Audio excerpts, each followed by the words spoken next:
Please open it. I can't breathe, she begged. But when the lonely rancher lifted the sack, he froze. Wyoming late 1870s, twilight seeped over the expansive, gust-swept grasslands like tarnished amber fading to cinders. The heavens sagged heavy with thick vapors, and the gale wailed over the parched ground like a feral beast pursuing specters. At the fringe of that immense void loomed a solitary homestead, battered and hushed, its timber frame creaking under the chill. Wyatt Reed drew his overcoat closer as he ventured into the blast. Grit swirled about his footwear, and his broad-rimmed headgear fluttered with every burst. He had intended to remain inside. The hearth offered comfort, and his bones throbbed harder with each passing season. But one of the steeds had lashed out at the enclosure once more. He couldn't chance a splintered plank or a frightened filly. He proceeded to the outbuilding with the deliberate, measured stride of a fellow accustomed to isolation. The hide of his mittens squeaked as he firmed his hold on the lamp. The blaze within danced unsteadily, throwing slender shades along the trail. Wyatt had dwelled on this terrain from his youth, erected the structure alongside his paw, laid his spouse to rest here when the fever claimed her, interred his girl a fortnight after. From that point, it was merely him, the blasts, and the soil. He inspected the pen. No damage evident. He pivoted to return, yet halted abruptly. There, under the shriek of the tempest, another noise emerged. A murmur scarcely audible. Please open it. I cannot breathe. He whirled abruptly. The plea originated from the Age Supply Hut, a spot he hadn't accessed in ages. The portals were twisted and partially decayed. It tilted as if on the verge of tumbling at any instant. He elevated the lamp and advanced nearer. Please, someone, I cannot. The voice was muted, labored.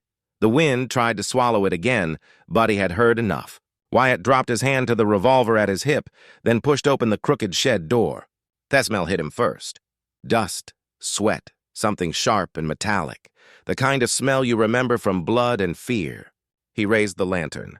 Light spilled across cracked shelves, rusted tools, coils of rope, and then a shape near a pile of grain sacks. One of them moved. It jerked. Then again, Wyatt stepped forward cautiously, boots silent on the dirt floor. It was not just a sack. It was a person, a burlap sack tied with rope, squirming ever so slightly. The voice came again, hoarse, desperate. Please, I cannot breathe.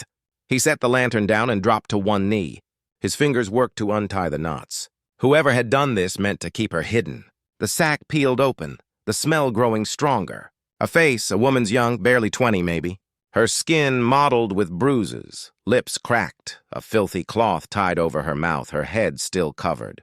Wyatt hesitated. Was this a trap? Had someone planted her to lure him out? His fingers hovered above the sack. She trembled, gasping through the gag, body thin and battered. Slowly, Wyatt reached out and pulled the cloth from her mouth. She coughed hard, air scraping her throat like sandpaper. Hearies fluttered open, wide, frightened, impossibly blue. They locked on his. Please, she rasped. Do not let them take me again. Wyatt's chest tightened. He gently pulled the sack from her head. Blonde hair matted with sweat and blood clung to her cheeks. Rope burns marked her wrists. Scratches lined her arms. She blinked against the light. I am nother to hurt you, he said quietly. She winced, trying to sit up. No sudden moves, he added. You are safe now. You are at a ranch. My ranch. Her breath came fast and shallow. Tears spilled down her cheeks. They left me here, Toady. Wyatt took off his coat and wrapped it around her shoulders. I do not know who did this to you, he murmured. But I sure as hell will find out. As he lifted her into his arms, she let out a soft, pained cry, but did not resist. Her fingers clutched his shirt as if it was the only thing anchoring her to the world. Wyatt looked once more into the darkness, then kicked the door shut behind them. The wind screamed. But inside the ranch house, something had changed. It was no longer just him, the wind, and the dust. Wyatt laid her gently on the cot near the fireplace, careful not to jar her injuries.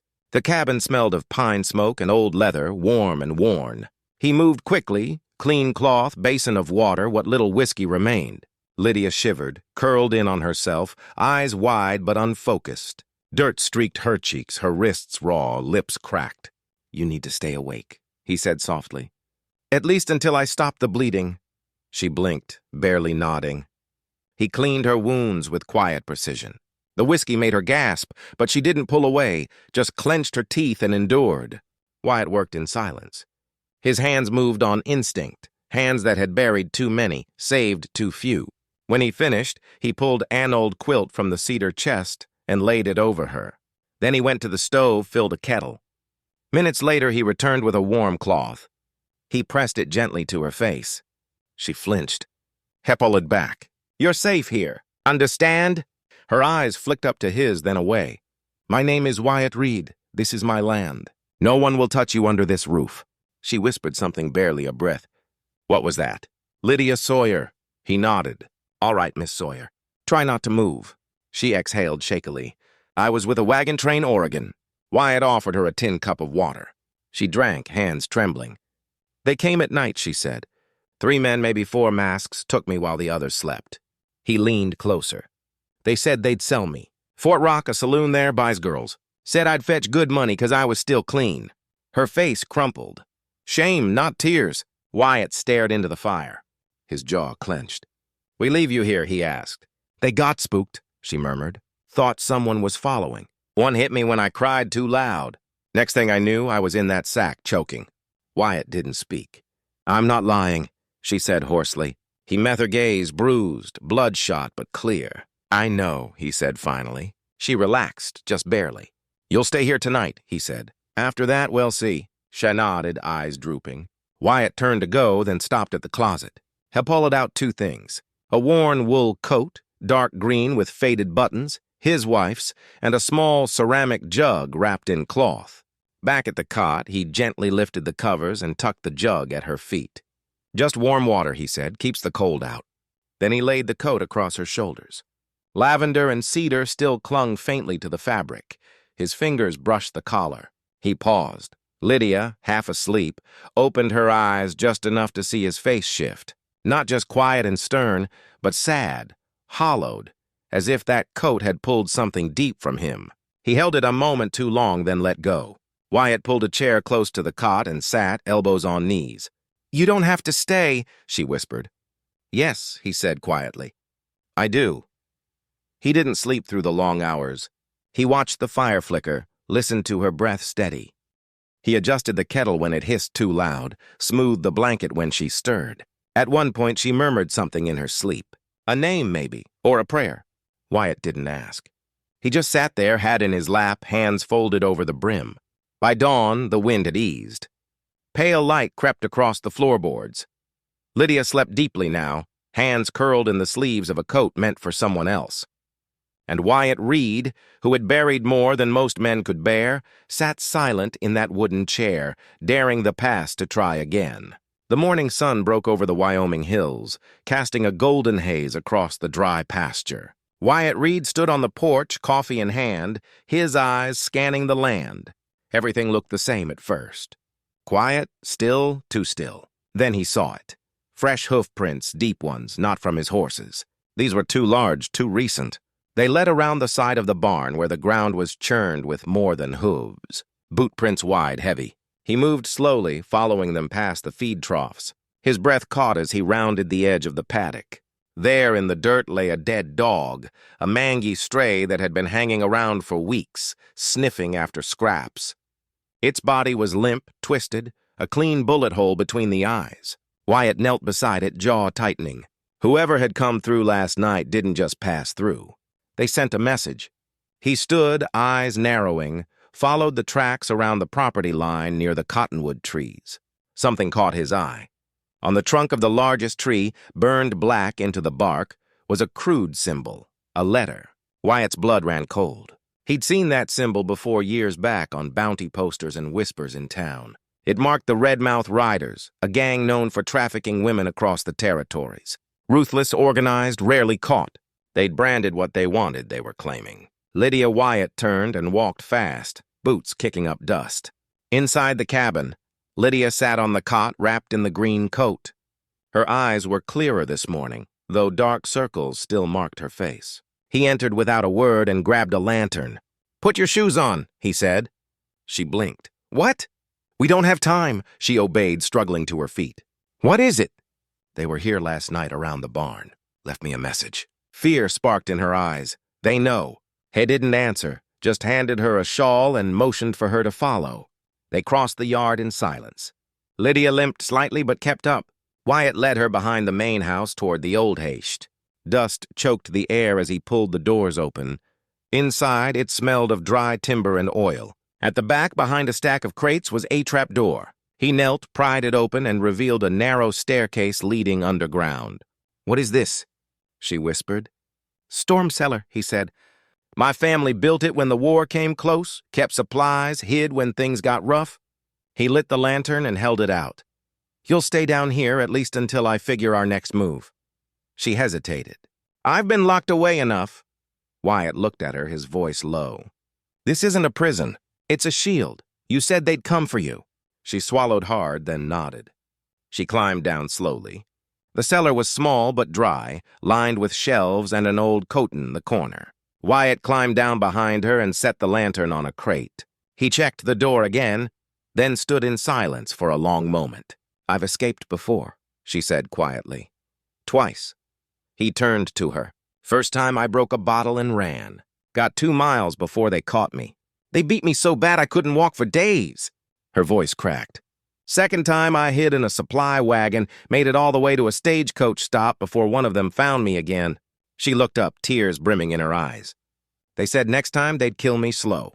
Wyatt didn't move. "I don't know why I'm still breathing," she whispered. "But I want to live this time. I want to live." The words hung heavy in the air. Wyatt stepped forward and, without saying anything, unhooked his old revolver from his belt. He placed it gently on the shelf beside the cot. "If anyone comes down those stairs who isn't me, shoot." Lydia stared at the weapon, then at him. "I don't know how," she said. "You'll learn," he paused. "And if you don't, scream. I'll hear it." For the first time, she almost smiled. He reached into his coat pocket, pulled out a small tin of jerky, and left it on the shelf, too. "I'll check in every hour, lock the trapdoor from the outside, but I won't be far." Then he turned, climbed the steps, and closed the hatch. Above, the wind had started again, wild and dry, hissing through the fields. Wyatt bolted the doors, then leaned against the frame, staring out over the land he knew now. This wasn't random. This was war. The wind had calmed by late afternoon. The sun sank low, casting long shadows over the dry fence posts. Wyatt was mending the gate near the corral when dust rose on the southern road. 3 riders. They came slow, deliberate, not like men passing through, but like men who already knew where they were headed. Wyatt stood straight, wiping sweat from his brow. He watched them ride in, boots heavy in the stirrups, eyes hidden beneath wide brims. The one in the middle lifted a hand in mock greeting. "Even, friend." Wyatt didn't answer. They stopped just shy of the porch. "We're looking for someone," the middle one said. "Young woman, brown hair, might have passed this way. She don't talk much," another added with a grin. "But she's family Osis." Wyatt's voice was low and cold. "You her kin." The older rider spat. "Blood or bond? Don't matter." Wyatt stepped forward. "Kin don't stuff a girl in a sack and beat her half to death." The middleman's eyes narrowed. "You're making some bold assumptions." "I saw the bruises," Wyatt said. "Heard her beg for air.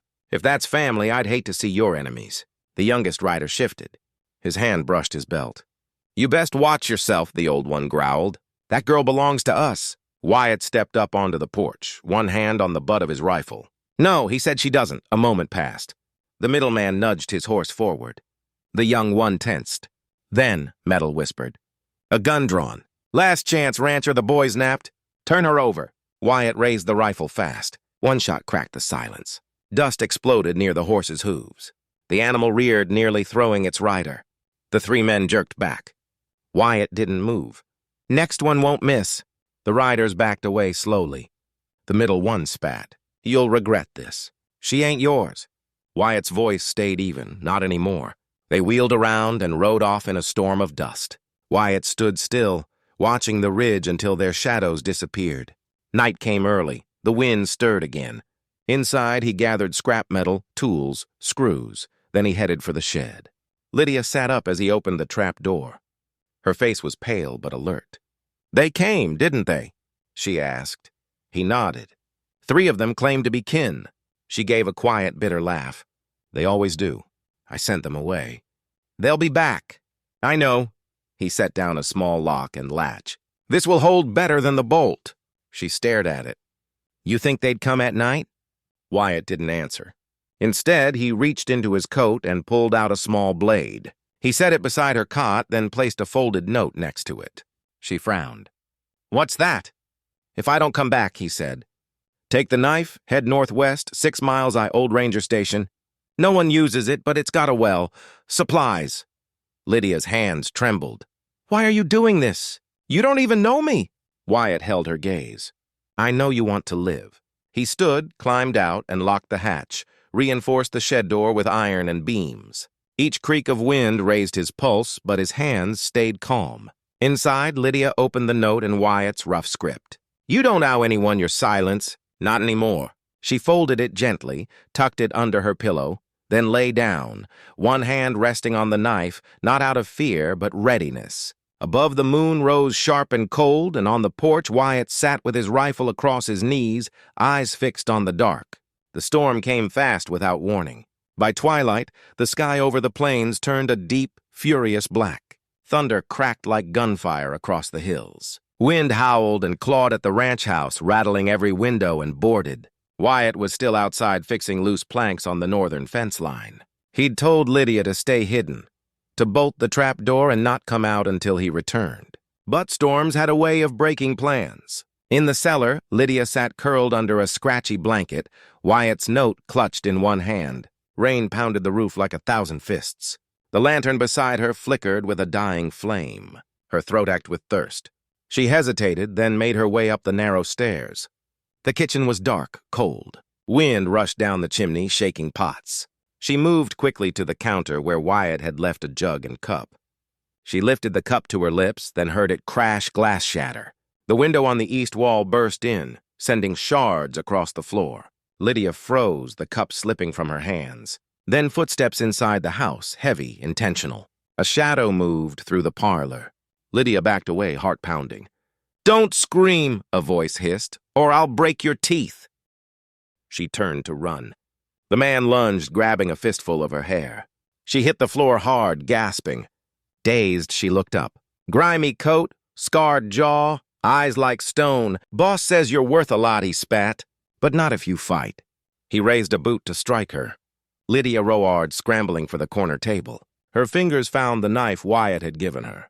The man yanked her back, but she twisted, slashing wildly. Steel-cut flesh. He screamed, stumbling. She tried to rise, but pain shot through her ankle as she staggered into the table.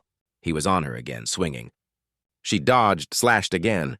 He grabbed her wrist, slammed her into the wall. Dup, girl, he growled. You think this ends with you walking free? He raised a fist. Oh! The front door burst open. Lightning lit up the room.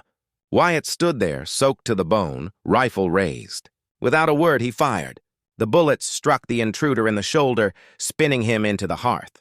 The man groaned, clutching his wound. Wyatt stepped in, barrel steady. Move again, he said, voice low. And you'll leave in a box.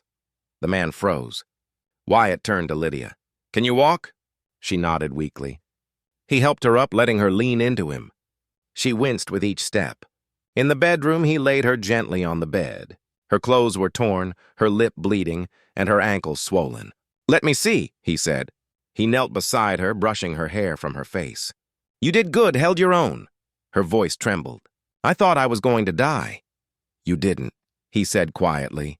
You're safe now. From the dresser, he pulled a tin box, rags, whiskey. Had cleaned her cuts, then turned to her ankle. He needed something stronger than cloth. At the foot of the bed sat Akadar's chest. Wyatt opened it slowly. Inside, yellowed clothes lay folded neatly. He pulled out a blue flannel shirt, soft, familiar. He hesitated. Lydia noticed yours. He shook his head. Clara's my wife. He turned the cuff. Her name was stitched in delicate thread. She sewed her name into everything. Said I'd lose my head if it wasn't attached. He smiled faintly. Then, with care, had tore the sleeve and wrapped it around Lydia's ankle, tight but gentle. She blinked fast, eyes wet. Thank you, she whispered. Wyatt stood, looking out the rain-smeared window. She was everything to me, he murmured. But you matter too. Outside, the storm began to fade. Inside, something else took root. Not fear or pity, but something that could survive the storm. By the next morning, the wind had gone still. The rain had passed, leaving the Wyoming plains soaked and quiet. Fog clung to the low hills. The air smelled like pine, wet dirt, and a tension too heavy to ignore. They both knew it was time to go. Wyatt didn't say much. He moved through the barn with quiet efficiency, saddling the horses, packing jerky, hardtack, cantins. He folded a map of the surrounding land, tracing a route northwest with a calloused finger. Lydia stood near the door, watching. Her ankle was wrapped tight beneath Clara's old flannel. She still limped, but pain no longer shaped her face. Determination did. Wyatt fastened the saddle straps and looked up. "You'll ride the black mare," he said. "She's steady, doesn't spook easy." Lydia nodded slowly, then hesitated. "Why are you doing this?" she asked. Wyatt looked at her, eyes calm. "Because if I don't," he said simply, "no one will." Silence passed between them, but it was a silence of understanding, not doubt. They rode out at dawn. The road ahead was broken and drow, winding through dry creek beds and over jagged ridge lines. Lydia leaned low over the saddle, gripping tight. Wyatt led the way, his rifle strapped across his back, every sense on edge. By midday, the sun beat hard overhead. They passed no travelers. Only crows circled high above, gliding on the wind like omens. They stopped briefly in the shade of a sandstone bluff to rest the horses. Wyatt studied the map again, sweat streaking his temple. "If we can make it through Dry Gulch by nightfall," he muttered, "we'll be halfway to the forest trail." Lydia handed him water. "Is it safe?" He gave a wry smile. "Nowhere is." They rode on, but as they entered the mouth of the gulch, a narrow canyon carved deep into red stone, Wyatt slowed. Something felt wrong. The birds were gone. No wind, no rustle, just silence. And then gunfire, a crack like lightning. Wyatt cried out. Blood bloomed across his shoulder as he jerked backward, nearly falling from the saddle. His horse reared, screaming, "What?" Lydia screamed. 3 men emerged from the rocks, 2 on thelage, rifles drawn, 1 blocking the path ahead. Their faces were quite familiar. The scarred man who'd attacked her in the house grinned. "Thought you could run, sweetheart?" Lydia's pulse thundered. Wyatt slumped sideways, barely conscious. Without thinking, she grabbed his reins and kicked her horse hard. They bolted sideways down a narrow cut in the gulch. Bullets flew past them. One ripped through Lydia's sleeve. She didn't flinch. Her only focus was getting Wyatt out. Behind them, shouting, hoofs pounding, she ducked beneath a fallen log, pulled Wyatt's horse with her. The narrow path twisted behind a wall of stone. Out of sight, she dismounted. Wyatt groaned, collapsing into her arms. "Heezy," she whispered, dragging him behind a boulder. His face was pale. Blood soaked his shirt. He pressed a cloth to the wound, hand trembling. "Stay with me." He blinked slowly. "You ride like hell! You're not dying!" she snapped, tearing open his shirt with shaking fingers. "I wasn't planning to." He gave a weak smile. She ignored it. From her saddlebag, she pulled the flask, poured whiskey over the wound. Wyatt hissed through gritted teeth. "Sorry," she murmured. "You're better at this than I was," he muttered. She bound his shoulder with the same care he'd shown her, every motion firm, gentle, deliberate. When she was done, she touched his forehead lightly. His skin was hot, but he was breathing. That was enough. Lydia leaned back, heart pounding, her own body ached, but she didn't notice. Something had shifted.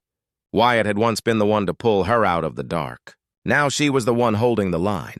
Outside, the canyon echoed with retreating hoofbeats. They weren't safe, but they had survived for now.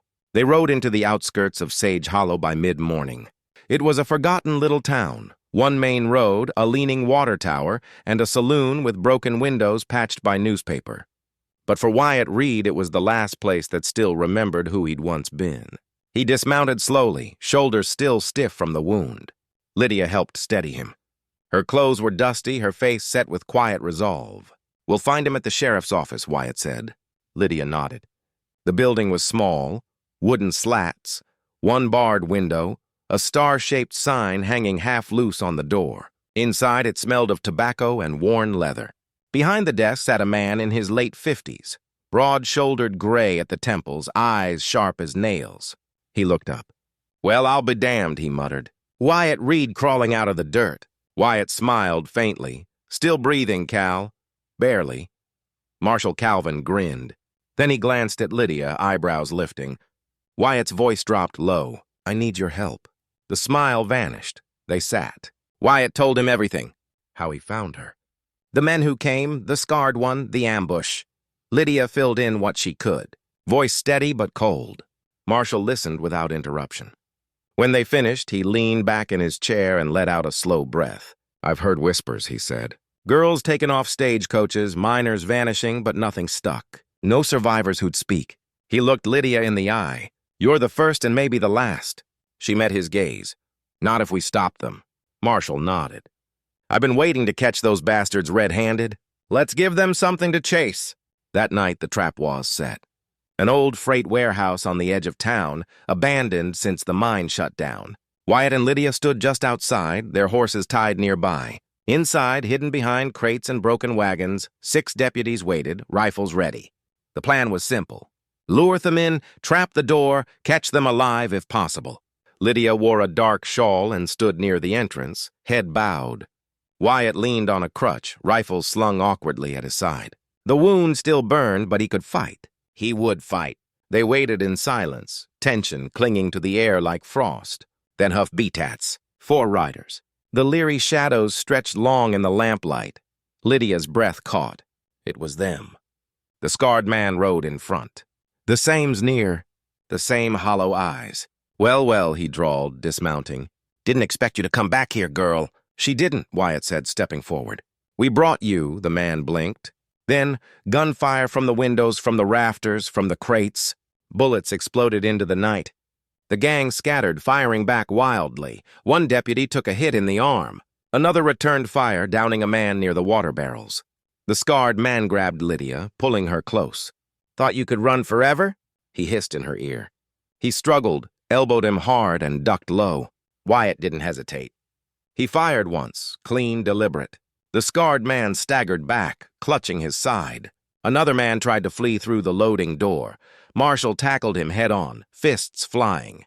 2 riders escaped, galloping into the dark. But it didn't matter. Thering was broken. The fight was ending. The scarred man collapsed against the wall, blood pooling beneath him. Lydia approached slowly. He looked up, face pale, lips twisted. You are the last stone, he rasped. The final piece, the last prize. His hand twitched toward his belt. Lydia stepped back. Marshal fired. The body fell still. Silence returned. Smoke drifted through the shattered windows. A lantern swung on its hook, creaking. Lydia stared down at the man who had haunted her dreams. She didn't feel triumph. She felt release. Wyatt limped to her side, gently placing a hand on her shoulder. It's over, he said. She looked at him, eyes full of something new. Hope. Several weeks had passed. The courtroom in Fort Rock was small but packed. Dust motes danced in shafts of light, and the judge's gavel echoed like distant thunder. Lydia sat in the witness chair, back straight, hands clenched in her lap. Her voice trembled at first, but her eyes held firm. She told them everything. What had been done to her, the sack, the bruises, the escape. And when Wyatt Reed stood beside her and gave his own testimony, low, clear, and unwavering, the room fell silent. The indicate was exposed. Arrests followed across 3 counties. Their leader, the scarred man, would never speak again. Justice had been slow in coming, but it came. Afterward, the district marshal offered Wyatt apposition again in the forest rangers. He declined. I've had enough of chasing ghosts, he said. It's time I went home, and this time he wasn't going alone. Spring came late to Wyoming that year. The snow melted slow, but when the grass came, it came green and thick, soft under bare feet. Wyatt was on the porch mending the old rocking chair. A tin of nails rested beside him, and he hummed low under his breath. The front door creaked. Lydia stepped out barefoot, wearing the faded shirt he once used to bandage her shoulder. Now it had sunflowers stitched into the sleeves, bright, uneven, full of life. She held something in her hand, a folded piece of paper. Without a word, she placed it in his palm. A marriage certificate already signed. Her voice was quiet but steady. We could start over, she said. If you want. Wyatt didn't answer at first. He just looked at her. The way her hair caught the light. How the lines of fear had faded from her face. He set the hammer down and pulled her into his arms. No words, just the long, steady kind of embrace that says, "You're safe now. You're home." The wedding was simple. A few close friends. Music from a fiddle someone dug out of a barn. Children threw wild flowers. Old folks clapped along the beat. The wide sky above them turned golden, the hills glowing like painted silk. Lydia rode beside Wyatt on a bay mare, her dress light, her smile brighter than the morning sun. People called out blessings, but the only words that mattered were his. As the sun dipped low behind the ridge, Wyatt leaned in close and whispered, "That first night when you called out from the sack, all I heard was fear." He brushed a lock of hair from her cheek. "But now I hear home." If your heart ached when she whispered, "We could start over." If your breath caught when he said, "Now I hear home," then go ahead and tap that hype button. Because sometimes the wildest parts of the West aren't the gunfights. They're the quiet moments when someone chooses to stay. Subscribe to Wild West Love Stories for more tales of grit, grace, and second chances under the open sky. A new story's just over the next ridge. See you on the trail, partner.